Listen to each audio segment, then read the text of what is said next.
하나님 말씀 말라기 4장 1절부터 말라기 4장 1절부터 마지막 6절까지 말라기서 4장 1절부터 마지막 6절까지를 같이 봉독하겠습니다. 만군의 여호와가 이르노라. 보라, 영광로 불같은 날이 이르리니 교만한 자와 악을 행하는 자는 다 지푸라기 같을 것이라. 그 이르는 날이 그들을 살라 그 뿌리와 가지를 남기지 아니할 것이로되 내 이름을 경외하는 너희에게는 공의로운 해가 떠올라서 치료하는 광선을 비추리니 너희가 나가서 외양간에서 나온 송아지같이 뛰리라. 또 너희가 악인을 밟을 것이니 그들이 내가 정한 날에 너희 발바닥 밑에 재와 같으리라. 만군의 여호와의 말이니라. 너희는 내가 호렙에서 온 이스라엘을 위하여 내 종 모세에게 명령한 법 곧 율례와 법도를 기억하라. 보라, 여호와의 크고 두려운 날이 이르기 전에 내가 선지자 엘리야를 너희에게 보내리니 그가 아버지의 마음을 자네에게로 돌이키게 하고 자네들의 마음을 그들의 아버지에게로 돌이키게 하리라. 돌이키지 아니하면 두렵건대 내가 와서 저주로 그 땅을 칠까 하노라 하시니라. 아멘. 할렐루야. 오늘은 말라기 4장 1절부터 6절까지 본문의 말씀을 중심으로 지금도 말라기의 역사는 계속되어야 됩니다. 지금도 말라기의 역사는 계속되어야 됩니다라는 제목으로 하나님의 말씀을 전하도록 하겠습니다. 지난번 말라기 3장 부분에서 이 제목으로 말씀을 전했었는데 오늘 말라기 4장 1절부터 6절은 하나님이 사실은 이 중요한 부분 중에 하나가 세례 요한에 관한 그 세례 요한이 와서 할 일들에 대해서 이제 예언되어 있는 말씀이죠. 그래서 예수님이 그 마태복음 그 11장에 보면은 세례 요한에 대해서 예수님이 말씀을 하시다가 사람들이 그 사람들에게 선지자 얘기를 하다가 세례 요한에 관한 이야기를 꺼내죠. 그러면서 여자에게는 남자 중에 세례 요한보다 큰 자가 없다 그렇게 말씀하시면서 그러나 하나님의 나라에서는 지극히 작은 자도 세례 요한보다 크다. 세례 요한의 때부터 천국은 침노를 당하나니 침노하는 자는 빼앗느니라 그렇게 말씀하시면서 거기에 덧붙여서 그런 말씀하십니다. 너희가 알고 있듯이 오리라고 한 엘리야가 바로 곧 이 사람이다 그렇게 예수님이 말씀하십니다. 오늘 이 사실 말라기 4장 그 마지막 부분에 이제 세례 요한에 대한 예언의 말씀이 나오죠. 5절 6절에 그 부분 나오는데 보라, 여호와의 크고 두려운 날이 이르기 전에 내가 선지자 엘리야를 너에게 보내리니. 그 이사야서의 그 다른 복음서에서는 세례 요한에 대해서 예언된 말씀을 그냥 그 이사야서를 이제 많이 인용을 하는데, 근데 이사야서는 엘리야라는 이름 자체를 직접 거론 엘리야라는 말을 쓰지 않죠. 직접. 근데 그 예수님 마태복음 11장에서 말했던 오리라고 한 엘리야라는 이름을 예수님 딱 특정을 합니다. 세례 요한에 대해서 오리라고 한 엘리야가 곧 이 사람입니다. 그리고 누가복음에서도 누가복음도 이 말씀을 이 6절에 엘리야가 와서 하는 일에 대해서 그 사역에 대해서 말하죠. 사역에 대해서 아버지의 마음을 자녀에게로 돌이키게 하고 자녀들의 마음을 그들의 아버지에게로 돌이키게 하리라 하면서 누가복음에서는 그 세례 요한에 대해서 이 말씀을 이용합니다. 그래서 그가 엘리야의 신명을 가지고 와서 아버지의 마음을 자녀에게 돌이키게 하고 자녀들의 마음을 그들의 아버지에게로 돌이키게 하리라. 예. 그 세례 요한에 와서 하는 일이 뭐라고 했습니까? 그리고 세례 요한에 와서 하는 것은 예수님이 오시는 길을 예비하는 거라고 했어요. 그러니까 예수님의 오기를 예비하는 게 제가 누누이 자주 가끔씩 드리는 말씀이지만 여러분, 하나님의 나라 구원 천국은요 마음이 없으면 못 가는 거예요. 하나님의 나라에서 내가 이 세상을 다 본질하고 하나님에 대해서 거부하고 그 사람들에게 그리스도 예수님께로 갈 수가 없어요. 먼저 마음이 있어요. 마음. 하나님이 마음을 세상을 향해 있던 그 마음을 하나님께로 돌이키는 그 작업을 먼저 하신다. 우리 마음속에. 그 다음에 그 안에 그래서 세례 요한이 와서 더 했던 말이 너희가 회개에 합당한 열매를 맺지 않으면 결국 마음 회개라는 것은 회개 그 가장 중심은 마음의 중심이 돌아서는 거예요. 중심. 사람은요 어떤 사람이든지 간에 그 마음에 있는 속에 있는 것대로 그 살아가게 돼 있어요.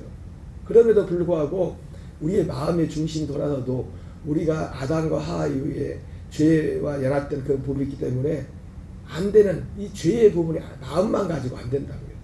마음만 가지고. 그래서 예수님께서 이 죄의 부분, 그 죄에서 구원이 무엇인지는 제가 말씀을 드렸죠. 죄사함. 그러니까 죄사함 이전에 죄에서의 구원은 죄의 세력에서 죄의 세력에서의 구원이라고 했죠. 죄와 결별하는 것, 죄의 세력, 죄의 존재 자체와 결별하는 것. 예수님의 십자가의 죽음에 함께 연합함으로 죄의 몸이 멸한다고 했죠. 주님이 오신 것은 우리의 죄의 몸을 멸하기 위해서 오셨다고 했습니다. 어떻게 해요? 죽음으로. 죄의 몸을 멸하는 길은 죽음밖에 없어요. 사람 육신에 아무리 무서운 질병이 있어도 그 질병과 언제 결별합니까? 육신의 생명이 딱 끝나는 순간에 이 질병과 결별하는 겁니다. 의학적으로도 우리가 살아있을 때는 육신이 살아있을 때는 그 질병과 하나 되어 살지만은 육신의 생명이 육신에서 혼의 생명이 딱 빠져나가는 건 이 죄의 질병과 결별을 하게 오직 죽음만 예수 그리스도의 그 죽으심과 연합함으로 우리도 함께 죽는 그 죽음의 연합함을 통해서 우리는 율법의 저주에서 끝나는 것이고 우리의 죄의 몸이 멸하는 것입니다. 어쨌든 지금 이 말라기 4장은 이제 세례 요한에 대해서 세례 요한의 사역에 대해서 이제 예언되어 있습니다. 그러면서 이 세례 요한에 대해서 말하기 전에 1절 이하에 만군의 여호와가 이르노라 오라 영광로 불같은 날이 이르리니 교만한 자와 악을 행하는 자는 다 지푸라기 같을 것이라. 그 이르는 날이 그들을 살라 그 뿌리와 가지를 남기지 아니할 것이로되 내 이름을 경외하는 너에게는 공의로운 해가 떠올라서 치료하는 강선을 비추니 너희가 나가서 요한간에 나오는 송아지같이 뛰리라. 근데 이 세례 요한이 오는 것도 그렇고 사실은 그 세례 요한은 예수님이 오시는 길을 예비하는 거지 않습니까? 사실 예수님이 오시는 것도 그렇고 결국 우리가 세례 요한에게 가서 먼저 그 사람들이 죄사함을 받는 회개를 했던 것처럼 세례를 받았던 것처럼 보통 그래서 우리가 세례 요한 앞에서는 율법적인 회개를 하는 것이고 예수 그리스도 앞에서는 복음적인 회개를 하는 것이죠. 복음적인 회개를 그런 것인데 이 모든 것들 우리가 세례 요한 앞에서 또 세례 요한이 다시 이제는 사람들을 세례 요한 앞에 왔던 사람들을 제자들을 누구한테 보냅니까? 예수님께 보내죠. 그죠? 그러니까 세례 요한에게 나왔던 사람들을 회개하고 세례 요한을 따랐던 사람들은 오늘 말씀으로 본다면 그들의 마음이 아버지에게로 돌아선 사람들이에요. 아버지에게. 세례 요한의 사역이 그것이니까 아버지의 마음을 자녀에게 또 자녀들의 마음을 그들의 아버지에게로 돌이키게 하는 자녀들이 하나님 아버지께로 돌아선 그 사람들을 이제 예수 그리스도께로 이제는 예수님 그 세례 요한이 예수님을 따르도록 하죠. 난 그래서 쇠하야겠고 그는 흥하야겠다 이렇게 말씀을 하셨는데 이 모든 것들의 궁극적인 것은 언제를 위한 것이냐면 여기 말라기 1장에 보면 영광로 불같은 날이 이를 것이라 말씀하고 이 날을 위한 겁니다. 이 날은 세례 요한은 예수님의 사역에 대해 그리고 여기 보면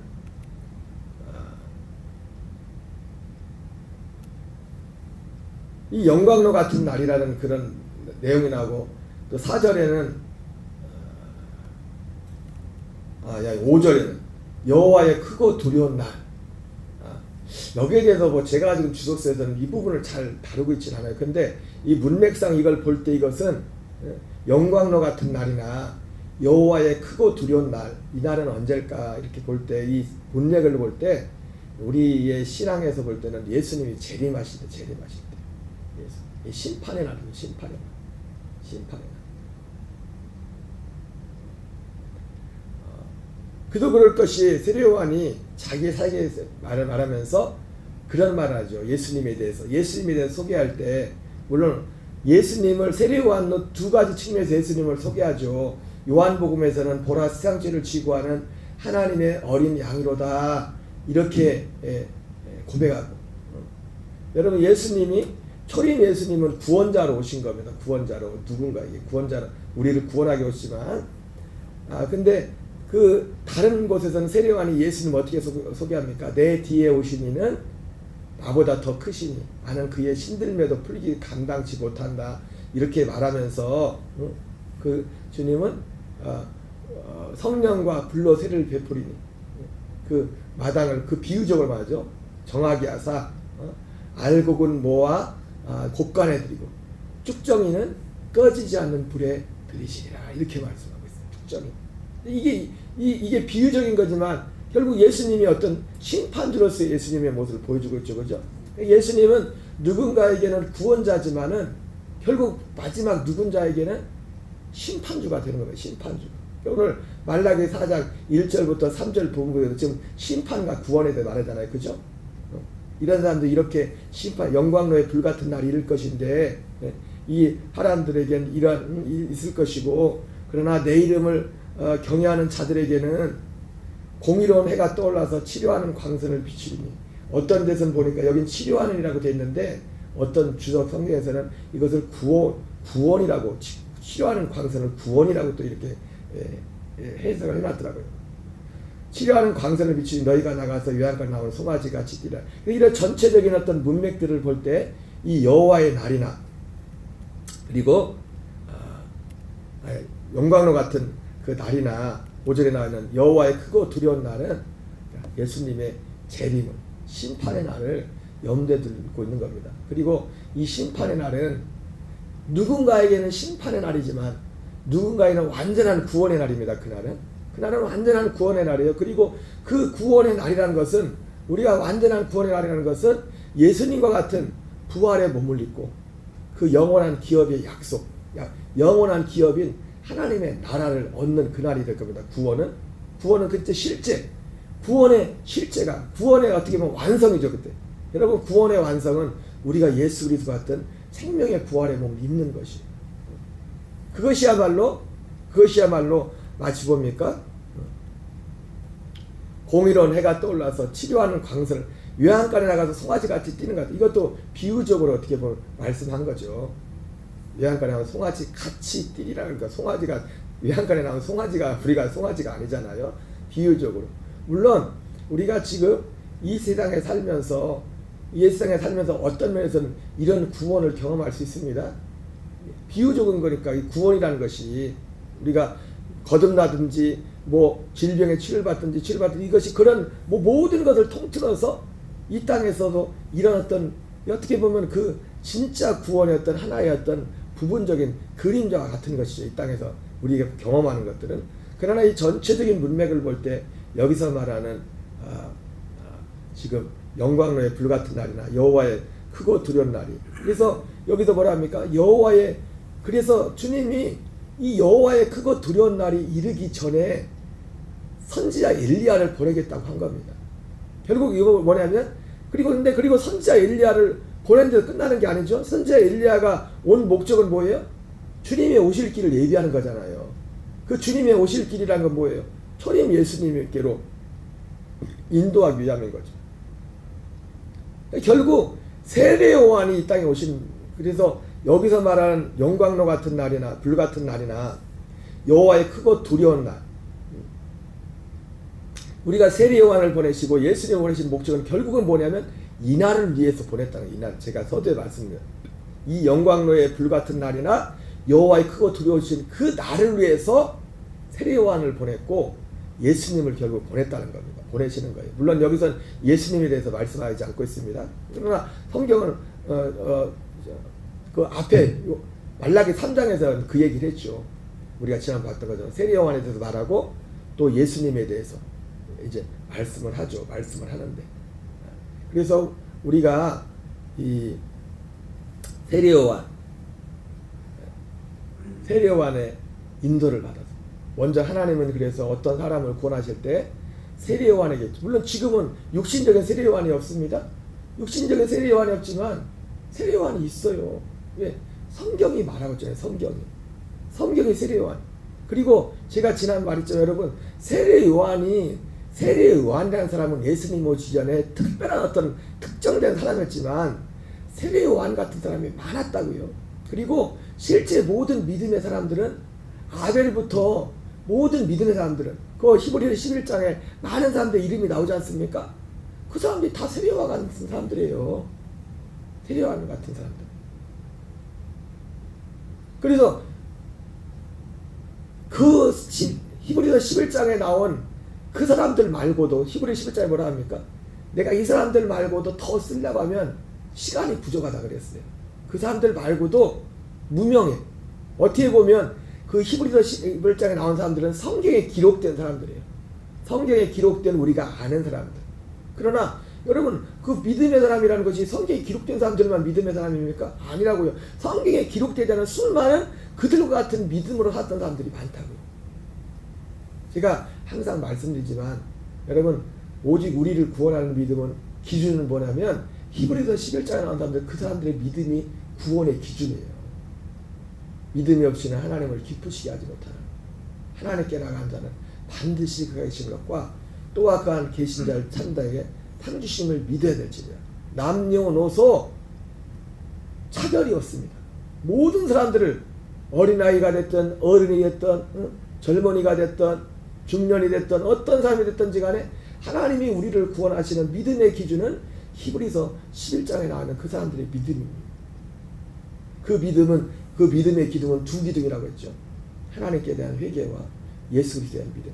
특별히 히브리서 11장에 나오는 그 사람들 중에 에녹 같은 사람은 하나님께 대한 회개가 뭔지를 분명히 보였다. 뭐 다 하나님께 대한 하나님을 섬기는 거. 하나님께 회개한 자는 하나님을 섬기는 겁니다. 지금 말라기에서 계속 말하는 게 그거예요. 하나님을 공경하는 것, 하나님을 경외하는 것, 하나님을 공경할 줄 알고, 하나님을 두려워할 줄 알고. 에녹이 60여 세까지는 70세 이전까지는 하나님과 무관하게 마음대로 살다가 그가 어느 날 하나님의 심판을 보고 나서 그가 그때 삶을 돌이킵니다. 세상에 살던 어떤 죄의 그 끈을 끊어버리고 그 이후에 하나님과 동행을 했고 그가 하나님만 그 동행만 한 게 아니라 그 에녹도 보면 히브리서 11장에 나온 모든 사람들은 하나님의 약속, 예수 그리스도에 대한 약속을 믿었죠. 히브리서 11장 39절에 나오는 그들이 믿음의 좋은 평판, 다른 번역에는 믿음으로 증거를 받았으나 우리 개역개정에 그렇게 되어 있지만 다른 번역에서는 믿음의 좋은 평판을 가지고 있었지만 그러나 약속된 것은 받지 못했다. 예수 그리스도에 대한 믿음이 뭐냐면 약속된 것. 아브라함과 이삭과 야곱도 약속된 것. 특별히 갈라디아 3장에 그 약속된 것이 뭡니까? 성령의 약속, 그리스도. 우리 안에 계시는 그리스도, 우리 안에 오시는 그 그리스도와 연합하는 갈라디아 6장 14절 말씀처럼 십자가로 말미암아 세상에 대해서는 죽은 자가 되고 그리고 그 약속된 아들을 받음으로 새로 우리의 혼이 하나님의 아들이 되는 아들의 영을 받는 새로 지으심을 받은 자가 되는 그 약속을 그 사람들은 다 믿었다고 예수 그리스도에 대해서. 그래서 이것을 사도 바울은 어디를 가든지 하나님께 대한 회개와 예수 그리스도에 대한 믿음을 전했다고 했습니다. 그런데 오늘 물론 말라기에서는 하나님께 대한 회개의 부분에 초점이 맞춰졌죠. 하나님께 대한 회개를 통해서 예수 그리스도께로 가는 겁니다. 예수 그리스도께로. 그 마음이 하나님을 향해서. 자, 근데 여기서 말라기를 마치면서 중요한 것이 있는데 우리는 보통 이 말라기서가 이제는 사실은 이 시기적으로 말라기서가 성경의 마지막 성경, 구약 성경의 마지막 성경인데 그리고 신약 성경에 이제 복음서가 시작되죠. 보통 마가복음이라고 하든 뭐 마태복음이라 하든 뭐 거기서 거기입니다. 도토리 키재기입니다. 같은 시에 쓰였기 때문에 그래서 보통 이 마지막 성경인 구약의 마지막 성경에 말라기가 쓰여지고 신약 성경이 이제 쓰여지는 그 시기까지가 꽤 오랜 시간이 있으면 텀이 있어요. 성경의 기록이 한 300년 정도. 뭐 학자들마다 다 다르지만 어떤 분들은 300년, 400년, 400년이라는 이 마지막 구약의 마지막 성경이 쓰여지고서 신약의 성경이 쓰여지기까지 그 기간이 한 300~400년, 적게는 300년에서 400년간의 어떤 그 기간이 있다고 말하면서, 그래서 이 시기를 보통 그렇게 말해요. 사람들이 말하기를 영적인 암흑기고 하나님의 침묵의 기간이라고 그렇게들 말합니다. 근데 저는요 절대로 그렇게 생각하지 않습니다. 성경의 기록이 끝났다고 해서 영적인 암흑기예요? 그러면 우리 또 성경을 또 써야겠네. 영적인 지금 신약 성경 이제 더 이상 성경 기록은 않잖아요, 그죠? 이게 굉장히 어떻게 보면 위험한 말이에요. 성경이 기록되지 않았기 때문에, 그 시기에 성경이 기록되지 않았기 때문에 영적인 암흑기다? No, 아니에요. 그럼 지금 성경이 있으면서 영적으로 빛 가운데 다 있는 겁니까? 성경은 이미 구약으로 치면 말라기로서 완성이 된 거예요, 완성이. 그리고 실제로 구약 성경에 나오는 선지자들도 왜? 이 말라기를 구약의 마지막 선지자라고 치더라도 성경을 기록하지 않은 선지자들도 많다고요. 그래서 이게 400년 동안 이 신약과 구약 이 시기에 성경이 기록되지 않았다고 해가지고 이거를 영적인 암흑기하고서는 완전히 어불성설이에요. 이거는 뭔가를 우리 잘못된 것에 세뇌가 된 거예요. 오히려 그 기간이요, 어떤 면에서 보면은, 그러면 그 성경의 기록이 끝난 말라기부터 그때까지는 하나님을 믿는 사람들이 없었어요? 아니, 다시 물어볼게요. 그럼 말라기 이전에 사람들이 말라기 예수님 오시는 그 전까지 사람들이 더 하나님을 더 잘 믿었다는 보장이 있어요? 그거 아니에요. 그거부터 깨야 돼요. 그것도 깨야 된다고. 구약 39권으로 충분하고, 그리고 사실은 구약 성도들이 하나님을 섬김에 있어서 모세의 오경이면 충분했어요. 왜? 구약의 말씀 중에 말씀이 모세의 오경이거든요. 나머지는 모세의 오경을 가지고 어떻게 살았는가?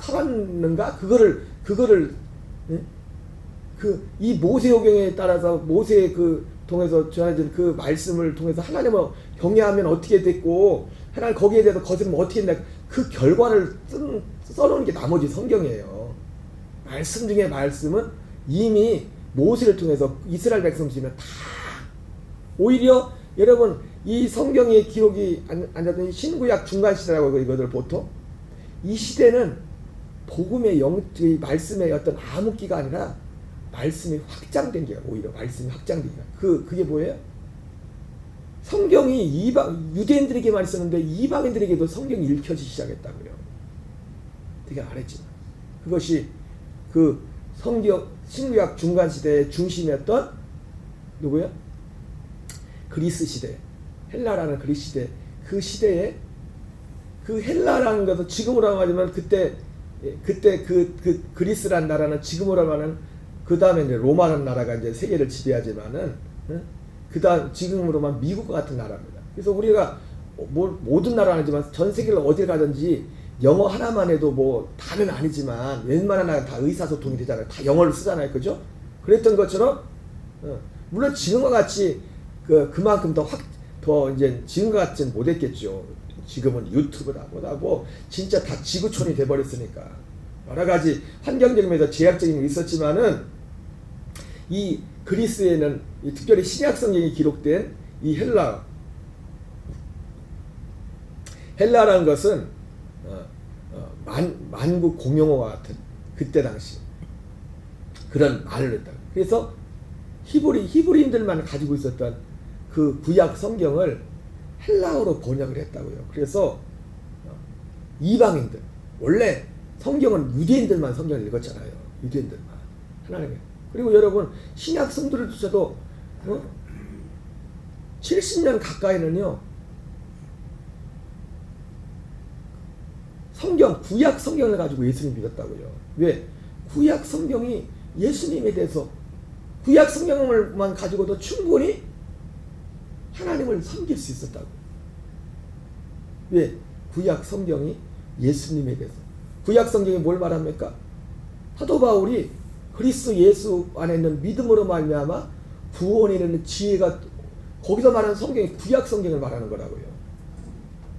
그 성경, 이 성경을 통해서 성경을 통해서 하나님이 이 성경 속에 하나님께 대한 회개와 예수 그리스도에 대한 믿음이 다 들어있다고요.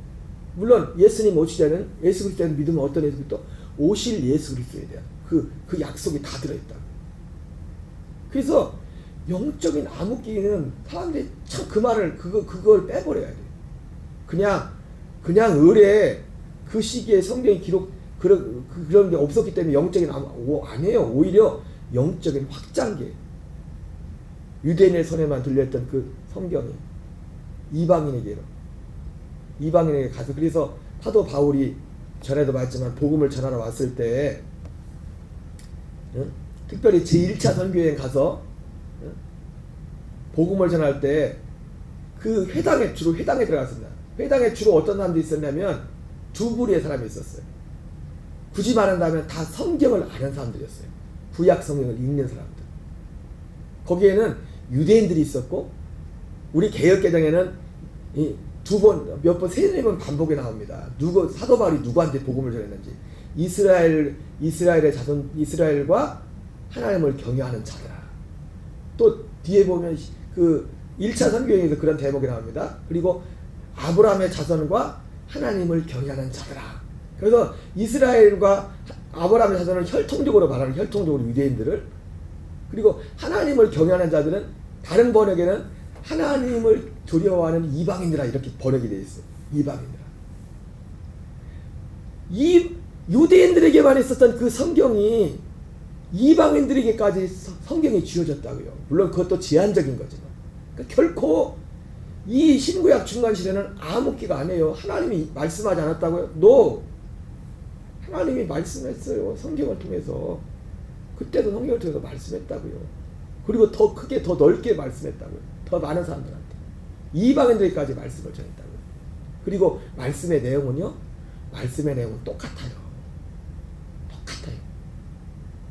하나님께로 먼저 그 성경을 통해서 우리를 하나님께로 마음을 돌이키게 하고, 또 그 마음을 돌이킨 자들에게 예수 그리스도에 대해서, 예수 그리스도를 통해서 우리에게 이루실 그 복음을 말씀한다고요. 여러분 그렇습니다. 아담과 하와가 범죄한 후에 이것이 중단된 적은 한 번도 없어요. 누군가에서 그게 계속 연결돼서 지금까지 온 거예요. 그러므로 이 말라기를 마무리하면서 여러분, 말라기의 역사는 지금도 계속돼야 돼요. 요는 우리가 예수님에 대해서 우리를 구원하시는 구원을 말하기 전에 먼저 사람들한테 하나님께로 회개하는 세례 요한의 역사, 그 마음의 중심이 하나님 소리는 이것을 먼저 전해야 돼요. 이것이 하나님께서 지금도 변함없이 역사하시는 말씀하시는 하나님의 일하시는 것을 우리가 분명히 알고, 우리가 두렵고 떨림으로 너희 마음에 그리스도를 주로 삼아 거룩하게 하고 너희 속에는 소망을 묻는 자에게 대답할 것을 항상 준비하되. 여러분 그날이 옵니다. 그날이 와요. 영광로 불같은 날이 올 것이고 여호와의 크고 두려운 날이 올 것이라. 그날은 예수님이 오시는 날이에요. 예림하십니다. 그러나 누군가에게는 정말 여기 나온 것처럼 지푸라기 같이 타서 없어질 것이고, 누군가에게는 여호와의 외양간에 나는 소와 같이 뛰노는 그런 사람이 되려면 여호와를 경외하는 자가 누구예요? 그 마음이 아버지께로 돌아간 자예요. 마음이 아버지께 돌아가고, 이걸 회개해줘. 이걸 회개. 세례 요한의 회개. 그리고 예수 그리스도를 믿는 믿음을 통해서 우리가 정말 첫째 것은 폐지고 둘째 것이 세워져서 하나님의 아들의 생명으로, 아들의 영의 인도를 따라서 하나님의 사랑을 온전히 이루어가는 것을 말씀해주고 있습니다. 이것은 한 번도 변한 적이 없어요. 하나님의 우리를 향한 이 구원 계획은 오늘 우리의 삶에 이 은혜를 이루시는